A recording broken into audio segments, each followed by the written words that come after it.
tá com a lanterna ligada.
Graça e paz, irmãos. Amém? Amém. Aleluia. Vamos dar início ao nosso culto. Romanos 12, capítulo 12, versículo 1. A palavra de Deus nos diz assim: portanto, irmãos, rogo pela misericórdia de Deus que ofereçam em sacrifício vivo, santo e agradável a Deus. Este é o culto racional de vocês. Se ofereçam em sacrifício vivo, santo e agradável a Deus. Eu quero te convidar a ser esse sacrifício vivo. Feche seus olhos. Nós queremos nos oferecer a Ti nessa noite, ó Pai. Nós queremos te adorar em espírito e em verdade. com tudo que temos, com tudo que somos, com tudo que possuímos, nós oferecemos a Ti louvor e gratidão, ó Pai, reconhecendo a Sua soberania, reconhecendo que Tu és o Deus presente, o Emmanuel. A Ti a honra, a glória e o louvor. Nós não queremos simplesmente, Pai, cantar canções, mas nós queremos Te oferecer o nosso louvor e a nossa adoração. Contempla do Teu santo trono a nossa adoração, ó Pai. Espírito Santo de Deus, toma o Teu lugar que é devido nessa noite. Vem neste lugar, Espírito Santo de Deus, nós abrimos o nosso coração para falar contigo, para ouvir a Sua voz, para ser tocado por Ti, Espírito Santo de Deus. Esse é o desejo do nosso coração. Esse é o desejo do nosso coração para a Tua honra e para a Tua glória. Para a Tua honra e para a Tua glória. Aleluia. Aleluia. Vamos declarar, amados, que o tempo de cantar chegou. O tempo de Deus sobre a nossa vida é chegado. O tempo da promessa de Deus é chegado. Eu quero te convidar com as suas palmas, com a sua voz, a adorar e agradecer ao Senhor, a declarar em toda a nossa adoração, todo o nosso louvor.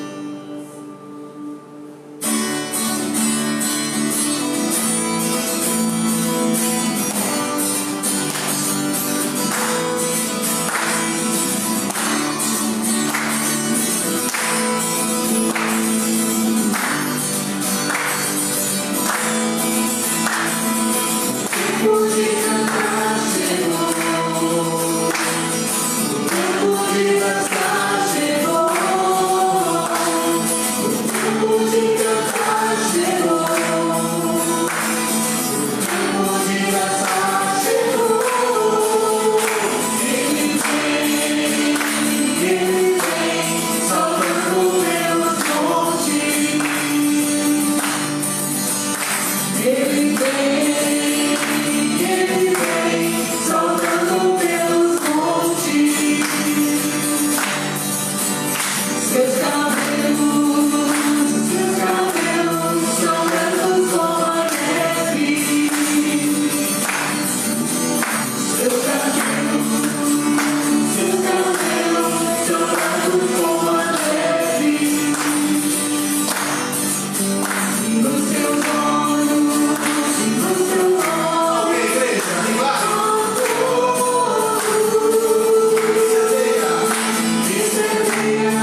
todo louvor e de toda adoração.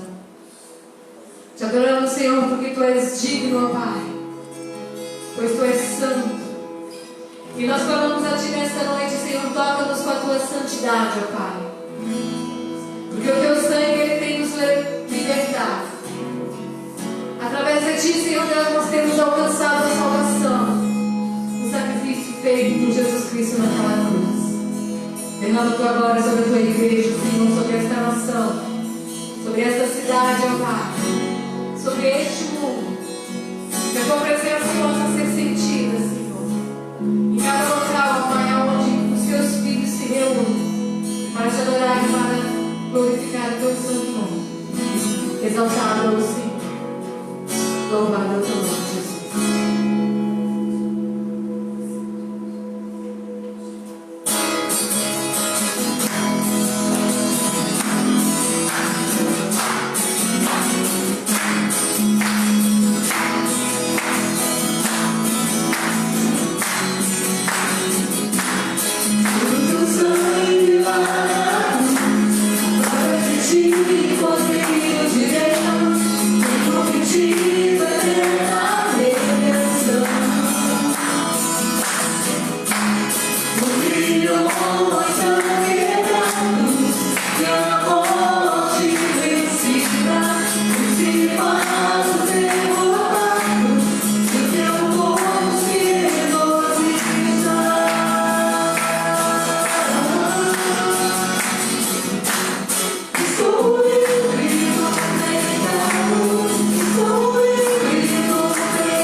Nós sabemos, Senhor, que a Tua presença é real nas nossas vidas.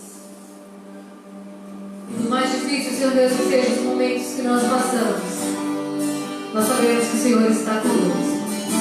Te adoramos, Senhor. Te adoramos, Senhor amado.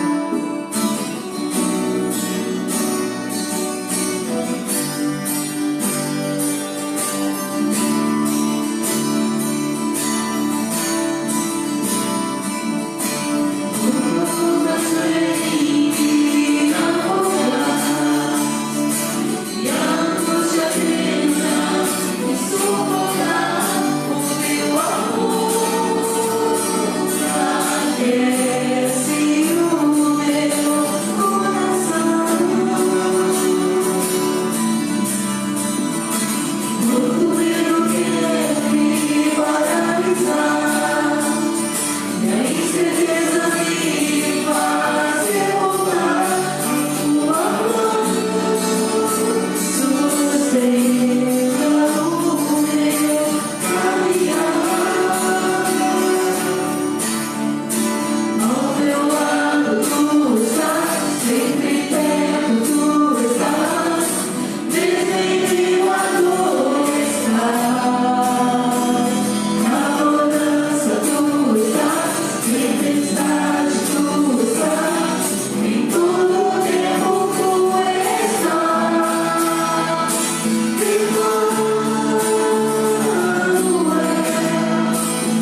vamos abrir em 2 aos Coríntios, segundo livro de Paulo, a igreja de Corinto.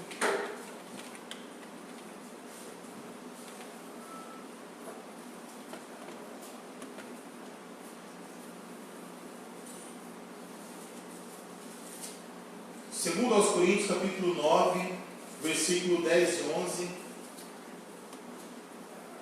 Segundo aos Coríntios 9, 10 e 11, nos diz assim: aquele que supre a semente ao que semeia, e o pão ao que come, também lhe suprirá e multiplicará a semente, e fará crescer o fruto da sua justiça. Vocês serão enriquecidos de todas as formas, para que possam ser generosos em qualquer ocasião, e por nosso intermédio, sua generosidade resulte em ação de graças a Deus. Estou falando acerca de dízimos e ofertas. Paulo ele diz que aquele que supre a semente, amados, e o pão que semeia é Deus. Então, aplicando a nossa realidade, né, se hoje nós, graças a Deus, nós temos de onde tirar o nosso sustento, se você tem de onde tirar, né, se você está trabalhando, se você está recebendo, se você tem como sustentar a sua família, Paulo está falando que é aquele que tem suprido. E essa palavra suprir, ela significa, amados, prover abundantemente. Então, se Deus ele tem trabalhado a nosso favor para que a gente venha ter como sustentar a nossa família, como honrar os nossos compromissos, ele está dizendo. Ele também, Paulo fala, ele vai suprir e aumentar e fazer crescer os frutos da sua justiça. Então ele diz, olha, vocês vão ser enriquecidos, vão ser abençoados. Então tudo tem um projeto nesse ciclo que Deus está falando. Ele nos dá a semente, ele nos abençoa, mas queridos, tem um alvo para isso. Se você continuar a leitura no versículo 11, ele fala, para que possam ser generosos em qualquer ocasião. Então Deus ele não vem nos abençoar para que isso venha simplesmente acabar em nossa vida. O alvo final é simplesmente você ter o seu salário, ter como se sustentar e pronto. Não é isso. Mas há um ciclo onde nós somos abençoados para ser abençoadores. Nós somos abençoados para poder abençoar outros. Deus ele é generoso para com a gente, para que a gente possa ser generoso para com o reino dele. Então ele diz, e por meio dessa generosidade, resulte em ação de graças a Deus. Então nós continuamos a adorar a Deus. Então aquilo que nós fazemos para o reino, isso gera louvores e adoração para Ele. Então é um ciclo, Ele nos abençoa, nós somos abençoados, damos glórias a Ele, nós somos abençoados novamente, abençoamos, e assim o ciclo continua. Então essa é a promessa de Deus para a nossa vida. E eu quero te convidar a ficar em pé novamente. Feche seus olhos e nós vamos orar. E nós iremos concordar com a palavra de Deus. Que Ele diz que Ele vai suprir a semente ao que semeia. Que Ele vai te abençoar abundantemente. Que vocês serão plenamente abençoados. Mas guarde isso no seu coração. O foco, o fundamento, o alvo final é ser generoso também.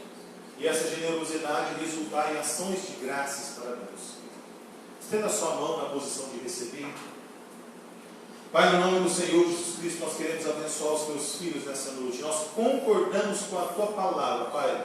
Quem está dizendo aqui não é a palavra de homem, mas é a sua palavra que diz que nós seremos abençoados, que nós seremos preservados, que nós seremos, ó Pai, cuidados. Nós veremos o seu cuidado sobre as nossas vidas. Então nós recebemos o cuidado do Senhor, nós entendemos que o Senhor é aquele que supre, o Senhor é aquele que nos abençoa, mas nós também queremos, ó Pai, nesse momento, tomamos uma atitude, nós assumimos um compromisso com o Senhor, ó Pai, de sermos generosos com o Teu reino, com a Tua obra, Pai. Nós não vamos reter para nós essa bênção, nós não seremos mesquinhos, mas nós seremos generosos e abençoaremos, em nome do Senhor Jesus Cristo, para que o Seu nome seja glorificado, Pai, para que o Seu nome seja exaltado, para a Tua honra e para a Tua glória, em nome de Jesus. Amém.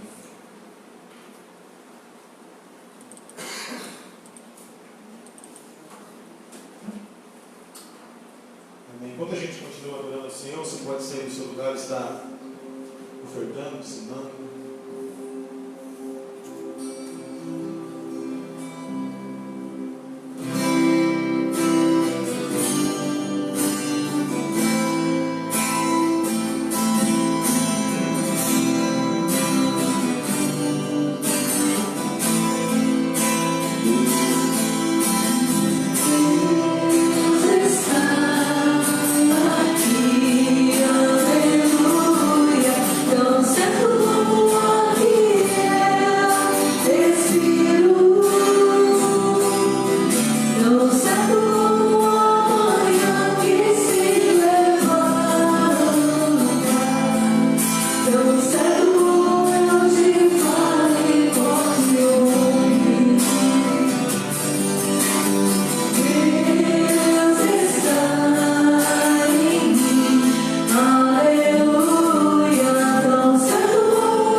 Não há dúvidas que Ele está em mim, assim como Ele está em você.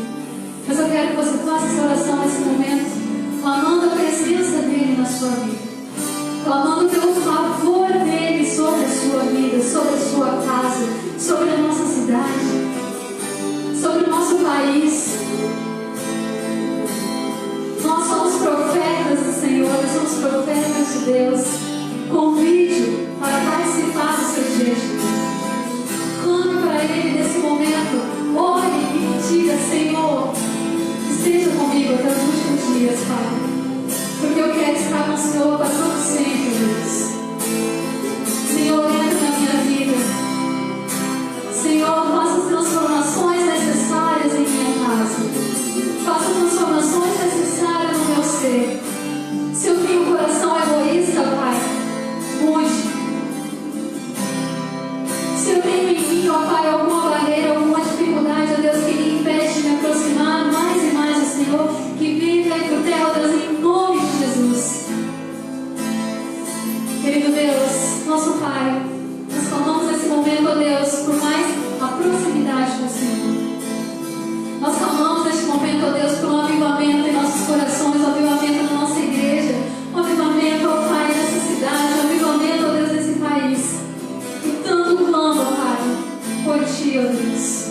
Estamos sedentos, ó Pai, da Sua presença, estamos sedentos, ó Deus, dos Seus milagres, estamos sedentos, ó Pai, da Tua cura, da Sua misericórdia em nossas vidas. Entre nossas vidas, Pai, faça transformações necessárias, ó Deus. E tudo aquilo, ó Pai, que não provém de Ti, tudo aquilo, ó Pai, que endurece os nossos corações, que vem cair por terra, em nome de Jesus. Pois nós queremos ter, ó Pai, um coração grato. Nós queremos ter um coração, ó Pai, humilde. Pois nós vamos herdar, ó Pai, em nome de Jesus, o reino dos céus. Faça em nós, ó Pai, crescer um amor por Ti. Faça crescer em nós, ó Pai, o amor pelo nosso próximo. Faça crescer em nós, ó Deus, a misericórdia. Faça nosso coração, ó Pai, semelhante ao Teu, ó Deus, em nome de Jesus. Senhor, convidamos a Ti, ó Deus, para fazer parte de nossas vidas, dos nossos planos, dos nossos sonhos, ó Pai. Entregamos, ó Pai, tudo em Tuas mãos. Entregamos, ó Pai, nossas vidas no Teu altar, ó Pai, pois sabemos, ó Deus, que em Tuas mãos estamos seguros e no Teu altar, ó Pai, estamos protegidos. Clame nesse momento, amado, e profetize: eu e a minha casa nós serviremos ao Senhor. Em nome de Jesus. Profetize, amado. Profetize a cura sobre a sua vida. Profetize a cura sobre a vida dos seus familiares. A proteção dos céus estejam sobre todos nós. Em nome de Jesus. Venha, Santo Espírito de Deus. Venha queimar em nossos corações. Venha renovar nossas vidas, ó Pai. Venha fazer novo, ó Pai, em nossas vidas. Em nome de Jesus. Clamamos, ó Pai, pela Tua graça. Em nome de Jesus. Aleluia. Você pode dar salva de palmas. Glorificado e exaltado a Deus, Senhor. Te honra, glória e louvor. Aleluia.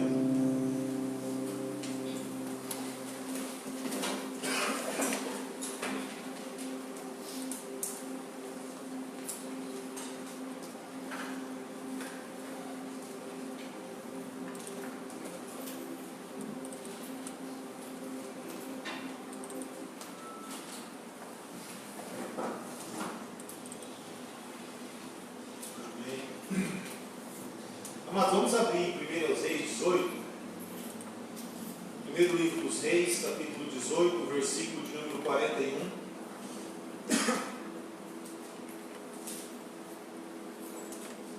Nós vamos ler um versículo, 1 Reis 18, 41. Diz assim: E Elias disse a Acabe: vai comer e beber, pois já ouço o barulho de uma pesada chuva, de uma abundante chuva. Mas hoje eu queria falar com vocês sobre um tema chamado atitudes práticas para viver milagre. Atitudes práticas para viver milagres. Deixa eu te dizer uma frase. As suas atitudes e a sua fé serão determinantes em seu milagre.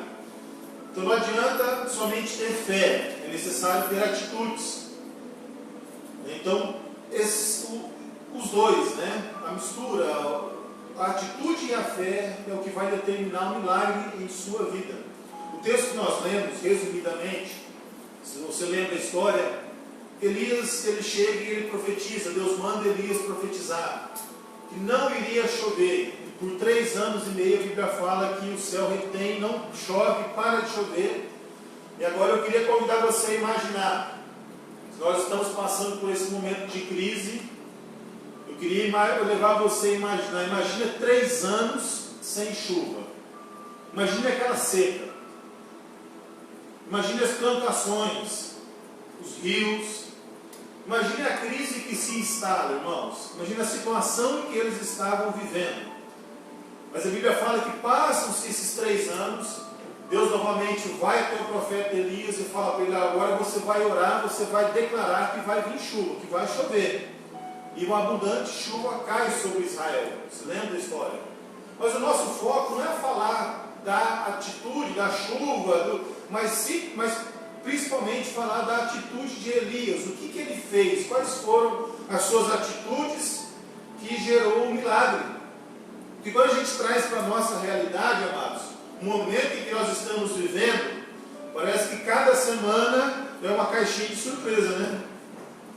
Toda semana tem um negócio novo. Essa semana vocês sabem o que aconteceu, né?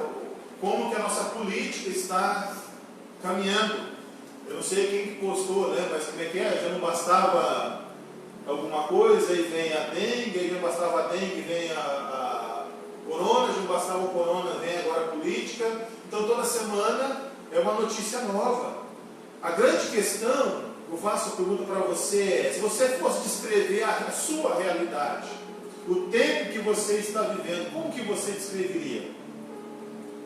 Se você fosse falar: olha, como você está experimentando a provisão de Deus?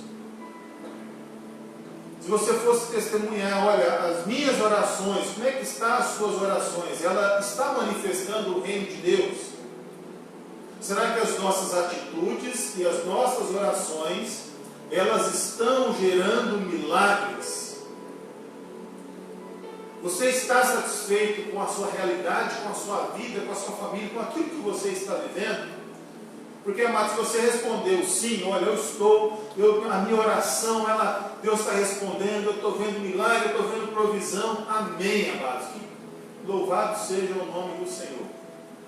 Agora, se você falou assim: não, olha, minha vida não está assim tão como eu queria estar, eu acho que tem mais. Então deixa eu te dizer, você é um candidato para experimentar milagres, para transformar milagres, para transformar a sua realidade.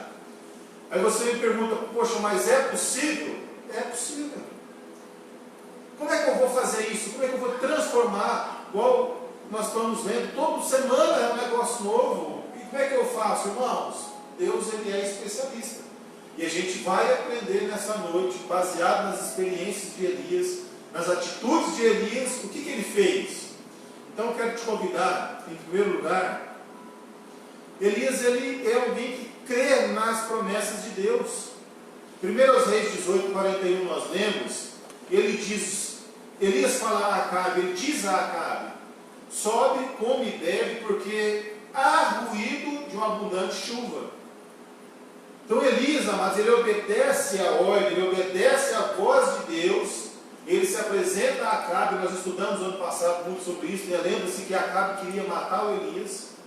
Então para ele era arriscado se apresentar diante de Acabe, mas mesmo assim ele vai diante do rei e ele anuncia: olha, rei, agora vai chover. Depois de 3 anos e meio dessa seca, dessa crise, de tudo que nós vivenciamos, agora vai chover. E ele vai lá e começa a profetizar o que ia acontecer. 1 Reis 18:1 fala: depois de um longo tempo, do 3º ano da seca, a palavra do Senhor veio a Elias: vá apresentar-se a Acabe, pois eu enviarei chuva sobre a terra. Então, irmãos, Deus ele se apresenta para Elias e fala: vai lá e diz que vai chover. E guarde isso no seu coração, amados. O Elias, ele está profetizando antes da chuva, né? Profeta depois do que aconteceu é fácil. A gente vê um monte aí que está profetizando agora que a crise já ia acontecer. Mas eu vejo Elias antes da chuva. Quando estava acabando a seca, ele começa a profetizar. Isso é fé, isso é milagre, isso é profetizar, amados. Isso é crer na promessa de Deus. Deixa eu te dizer algo. Há uma grande diferença entre a fé, entre crer, acreditar em algo de forma racional, e o crer baseado na fé nas promessas de Deus, a fé de Deus em nossos corações. Porque todo ser racional, se ele for minimamente racional, ele crê e ele quer viver coisas boas. Ninguém vai chegar para você e falar: não, eu quero é que piore. Eu Eu quero que depois do coronavírus venha outro. Eu quero mais coisas ruins. Não, o ser humano, se ele for minimamente racional, ele vai querer coisas boas. Mas, irmãos, nós estamos falando da fé de Deus em nosso coração, que Paulo fala, a fé que foi dada a nós. A fé das promessas de Deus. É aquela fé, é o crer e o se mover em direção à promessa, é fazer algo. É uma atitude, é tomar as decisões, as nossas atitudes pautadas na promessa. Como assim, se me pergunta? Deus prometeu algo para mim, correto? Então eu vou caminhar, eu vou me direcionar, eu vou falar, eu vou viver em direção a essa promessa. Eu vou viver uma vida condizente com o projeto que Deus tem para a minha vida. Isso é fé, isso é crer na promessa. Foi assim que Elias fez. E segundo Coríntios 7:1, se você quiser acompanhar a leitura, segundo livro que Paulo escreve,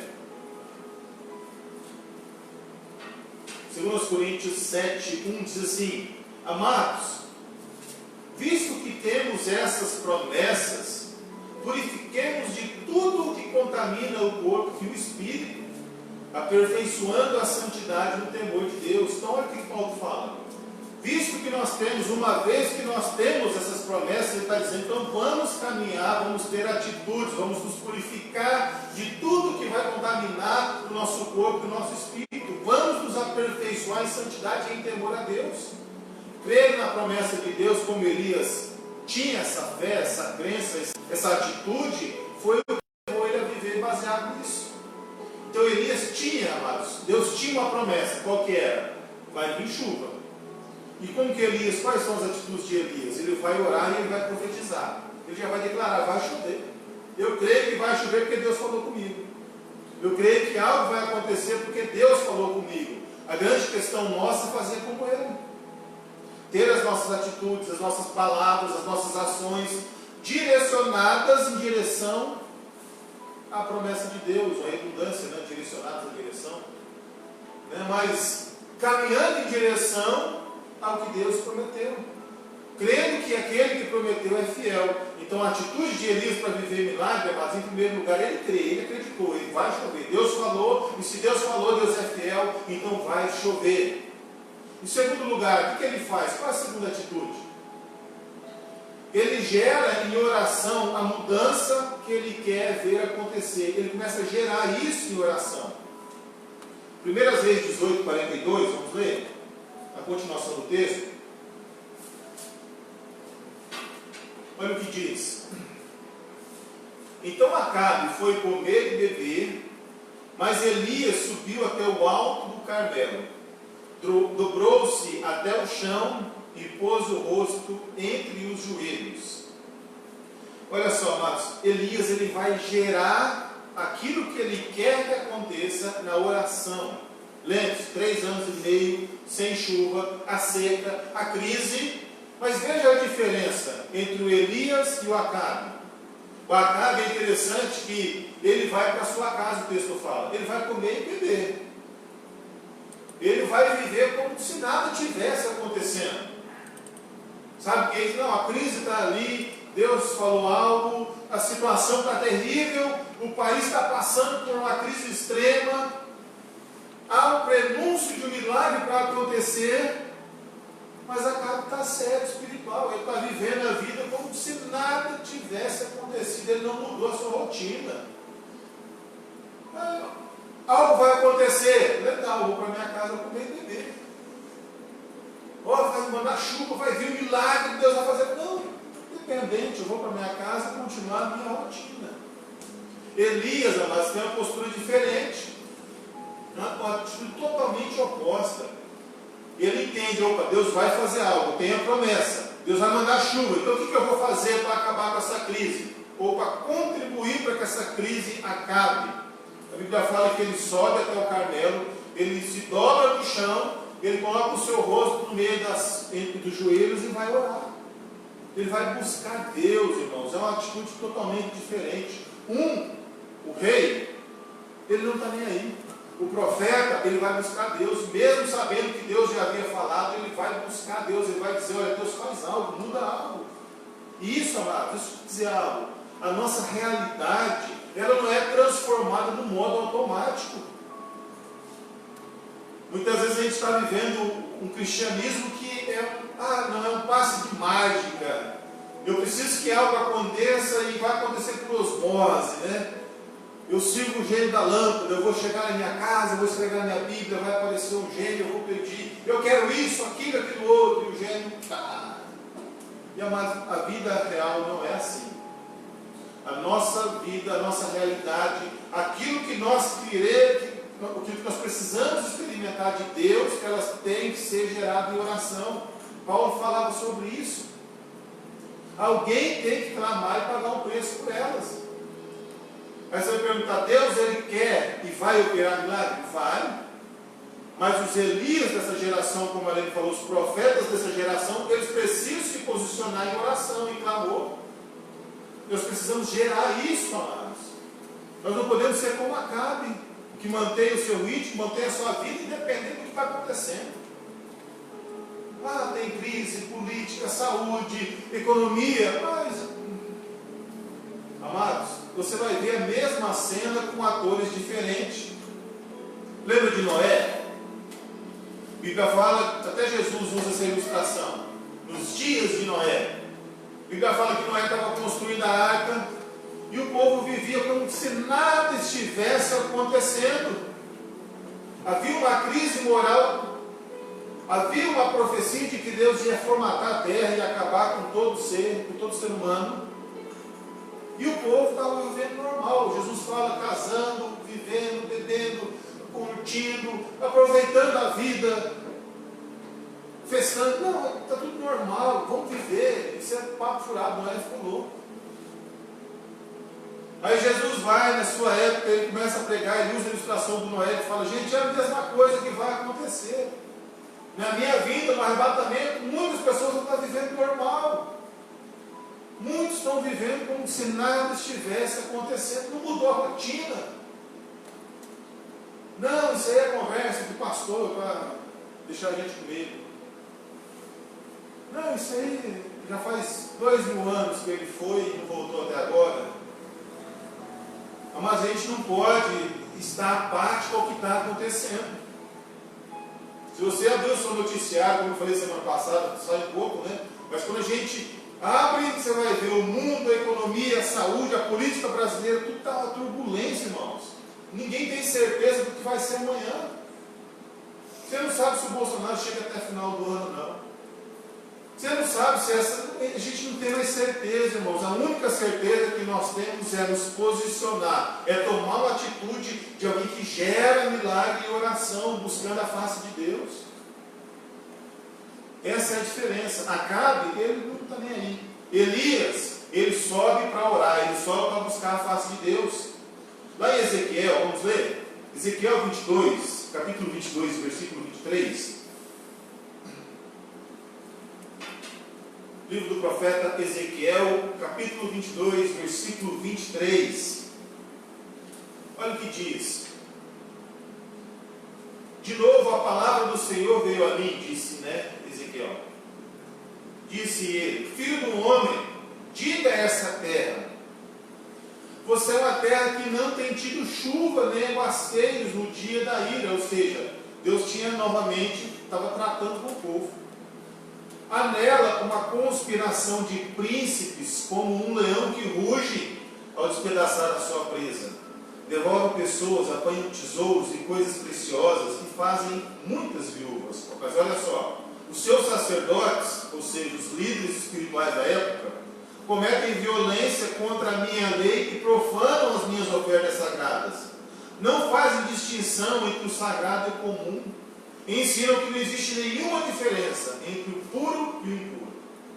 Fecham os olhos quanto a guardar os meus sábados, de maneira que sou desonrado no meio deles. Os seus oficiais, ou seja, as autoridades constituídas, são como lobos que despedaçam suas presas, derramam sangue e matam gente para obter ganhos injustos. Os seus profetas, ou seja, aqueles que deveriam anunciar a palavra de Deus, disfarçam esses feitos, enganando o povo com visões falsas e adivinhações mentirosas. Dizem, assim diz o soberano Senhor, quando eu não falei nada, quando não falou nada o Senhor. O povo da terra pratica extorsão e comete roubos, oprimem os pobres, os necessitados e maltratam os estrangeiros, negando-lhe a justiça. Agora veja Deus, irmãos, esse é o retrato da sociedade da época que Deus estava profetizando. Aí ele diz o seguinte: eu procurei entre eles um homem que erguesse um muro e se pusesse na brecha diante de mim em favor da terra, para que eu não destruísse. Mas olha só, eu não encontrei nenhum só. Por isso derramarei da minha ira sobre eles e os consumirei com o meu grande furor. Sofrerão as consequências de tudo o que fizeram. Palavra do soberano Senhor. Mas comece a imaginar, eu sei que é quase impossível, né? Mas comece a imaginar Deus contemplando a humanidade, né? A nação de Israel e toda a maldade que eles estavam praticando. Os sacerdotes, homens que deveriam ensinar, instruir, praticando, roubando, as autoridades constituídas, os profetas, o povo em geral, todo ele, você vê Deus falando aí, eles se desviaram, eles pararam de me obedecer. E aí Deus começa a buscar Deus falou, eu procurei um homem, eu procurei alguém para que ele se colocasse entre mim e esse povo, ou seja, ser um atalaia, ser alguém que vai interceder, para orar, profetizar, para se posicionar contra o pecado, mas eu não achei ninguém.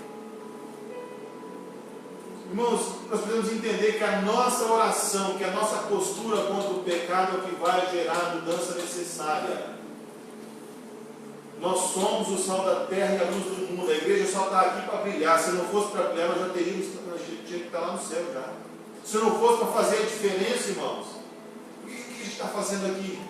Se não for para tomar uma postura, como Deus falou, para se colocar em favor da terra, amados, é isso que Deus está dizendo para Ezequiel. Eu procurei alguém, eu queria que alguém se levantasse, se colocasse, começasse a profetizar, clamar, orar, como Elias fez.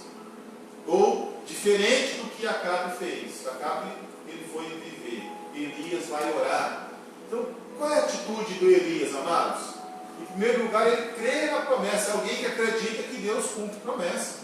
Em segundo lugar, ele vai gerar esse milagre através da oração. Em terceiro lugar, ele foi perseverante. Vamos ler 1 Reis 18 sobre perseverança?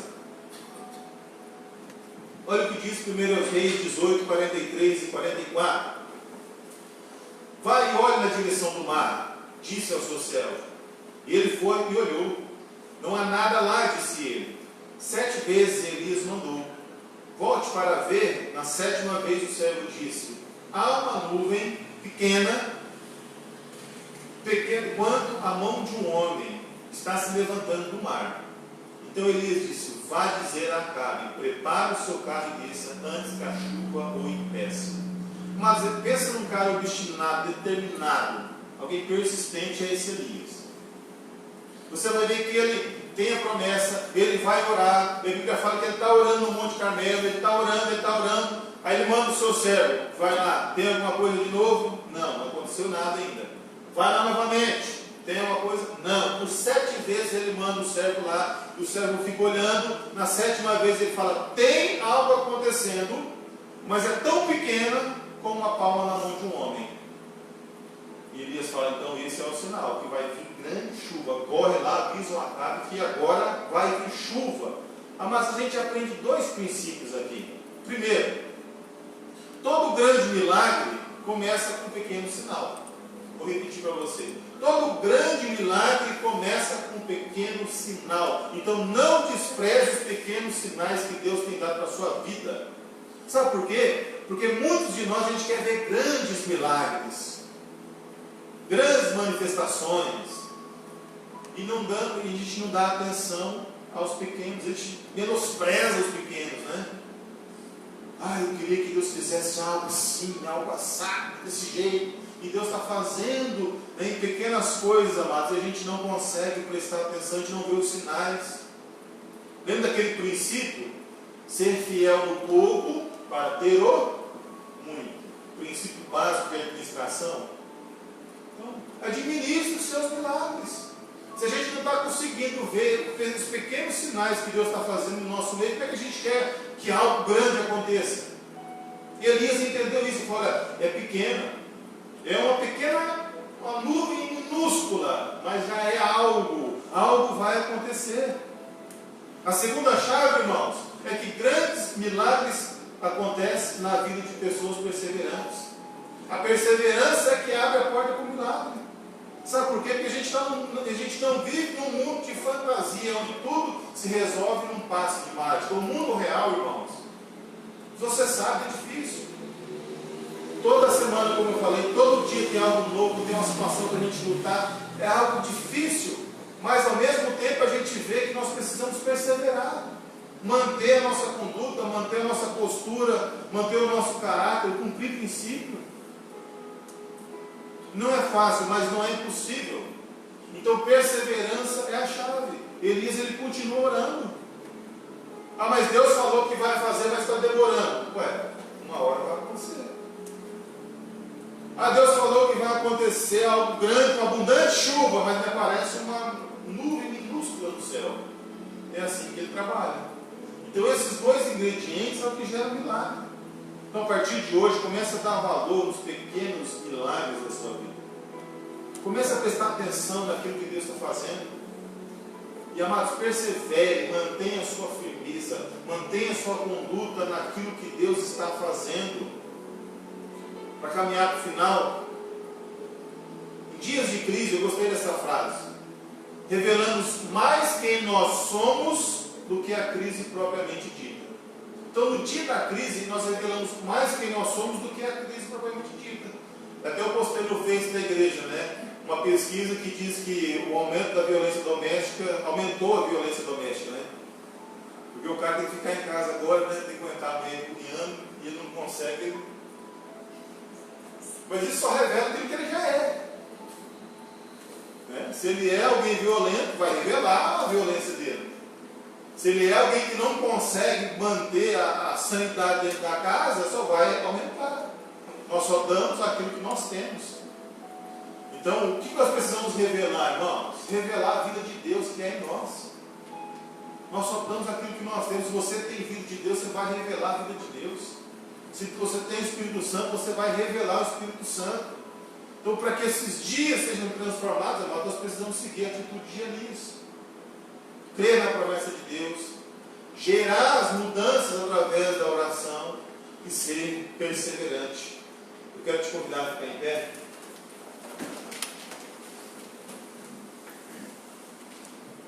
Nós vamos encerrar orando, pedindo que Deus, que o Espírito Santo aplique essa palavra aos nossos corações. Te convido a fechar os seus olhos. Eu te convido a abrir o seu coração. Abra sua boca e comece a conversar com o Espírito Santo. Ele está aqui nessa noite. E Ele é aquele que pode nos convencer do nosso pecado, da justiça, do juízo. Ele é aquele que pode aplicar essa palavra aos nossos corações, amados. E é a palavra de Deus que faz toda a mudança em nosso coração. É viver essa palavra, é vivenciar e aplicar essa palavra que muda a nossa vida, irmãos. Você nunca vai ver alguém que aplicou essa palavra e deu um testemunho dizendo: olha, minha vida deu tudo errado. Depois que eu comecei a viver o princípio, a minha vida ela acabou. Depois que eu comecei a aplicar o que a palavra de Deus diz, a minha vida piorou. Eu nunca vi um testemunho assim. Muito pelo contrário, o que nós vemos é vidas e famílias sendo transformadas, porque elas tomaram a atitude de vivenciar e aplicar essa palavra. Esse é o momento que nós temos. Das nossas atitudes, viver milagres. Em primeiro lugar, nós creia na promessa. Se Deus tem promessa para a sua vida, eu sei que Ele tem. Eu sei que Deus já falou ao seu coração daquilo que Ele vai fazer. Agora a questão sua é gerar isso através da oração. É você se engravidar dessa promessa. É você gerar isso dentro de você como uma mãe que gera um feto. É você trazer vida a isso e começar a gerar através da oração, através da perseverança. É não desviar o seu foco, a sua atenção, a sua vida, a sua postura, porque Deus ele tem a promessa e Ele vai cumprir a sua promessa. Pai, em nome do Senhor Jesus Cristo, nós profetizamos e declaramos, Pai, o Espírito Santo de Deus fala aos nossos corações, o Espírito Santo corrige a nossa rota, corrige a nossa vida, muda o nosso coração, Espírito Santo de Deus. Nós queremos ter atitudes práticas para vivenciar esse milagre. Para isso, Espírito Santo, nós cremos e testemunhamos e anunciamos as suas promessas. Nós cremos que aquele que fez a promessa é fiel. Nós cremos que o Senhor é fiel. Ainda que eu, ainda que os meus irmãos, ainda que nós somos infiéis, o Senhor é fiel. O Senhor é fiel. Então nós vamos intensificar as nossas orações e nós vamos gerar essa mudança através da oração, através do clamor, através da súplica. Nós vamos profetizar, nós vamos usar a nossa boca para abençoar, para falar das tuas palavras, para falar das tuas promessas. Nós vamos gerar essa mudança. E nós vamos perseverar, Pai. Se tiver que orar 1, 2, 3, 5, 7 vezes como Elias fez, nós vamos fazer. Nós vemos o sinal, Pai, nós vemos o milagre aparecendo. E nós queremos abençoar os teus filhos para a tua honra e para a tua glória, Pai. Nós queremos declarar esse final de mês, ó Pai. Mas essa semana que se inicia, que a tua paz, que a tua bênção, que a tua provisão, que o seu cuidado seja sobre os teus filhos, ó Pai. Nós repreendemos todo o mal, toda seta maligna, toda palavra contrária, Pai. Tudo aquilo que não vem de ti, nós repreendemos. E nós queremos profetizar, Pai, o seu cuidado, a sua provisão, a sua paz. O Espírito Santo de Deus invada o lar de cada um, Espírito Santo. Que os teus anjos acampem ao redor de cada casa, no serviço, na casa, onde eles forem, ó Pai. Nós abençoamos a nossa cidade, Pai.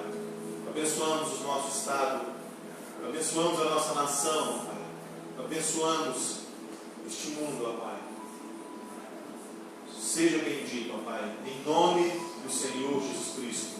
Nós te agradecemos por mais esse culto, por mais essa reunião, por mais esse momento, essa oportunidade de te louvar e te bendizer.